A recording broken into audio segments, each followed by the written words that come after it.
but maybe it won't be as much because you're killing yourself trying to support these folks, which I understand that responsibility, but at what cost, right?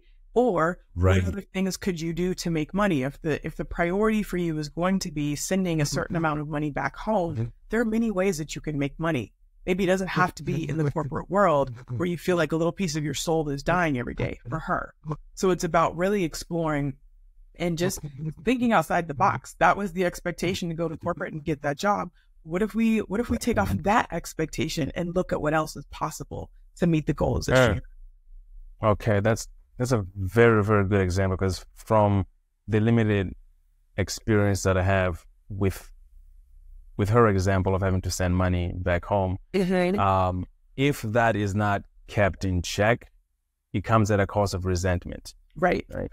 I'm breaking my back. I'm losing my life here. I'm not living. I'm surviving, but I'm not living. Yes, I'm helping you, but year after year, I'm growing very resentful of you, and you don't even know that, right? So it's often physically unhealthy, because that kind of stress will manifest in the body. And so that's a very high cost to pay. So internally, at the very least. So you touched on this without really touching on it, but I'm gonna throw an umbrella term there, and I want you to unpack this a little bit. And I think it seems like it applies to you.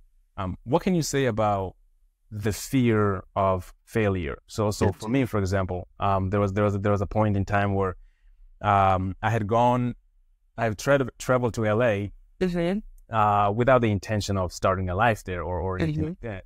But I remember finding myself like not making New Year's resolutions, not doing things like that, because I was like, I don't want to set a standard or to have a goal and then fail at it. Right.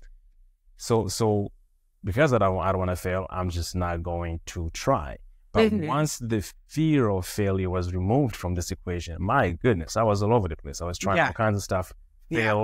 Failure or success, it didn't matter. Right. I wanted to try new things that would give me potential skill sets for my future. So can you touch on the fear of failure and how that plays a role in our lives? Yeah. So the three core needs that everybody has is to feel loved, to feel safe, and to belong. And so oftentimes what happens when we have that fear of failure or fear of something in general, when you ask why enough times, it usually boils down to, I want to feel loved, I want to feel safe, I want to feel belong, but like I belong. So I am making a guess that the fear of failure that you carried was safety, right? If I don't survive in this role, if I don't gain this skill, how am I going to take care of myself, and what does that mean? And I'm guessing that something shifted in you mentally where you knew that you would be okay no matter what happened.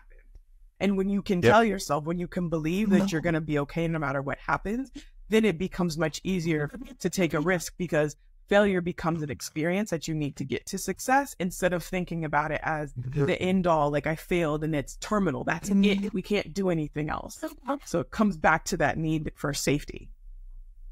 Okay. So, and as you're coaching people through this, how often does that come up? And is it an explicit thing that people are aware of, or you gotta help them work through and until they find that out? Yeah, it's something that people generally have to work towards, and I might be able to see it, but if I'm telling you that that's what it is, it doesn't resonate as much as if you work through it in your mind and arrive at that conclusion, because then you've sort of witnessed your thoughts, your thought patterns, and you can see, okay, this is really what it is, not just because she said it, right?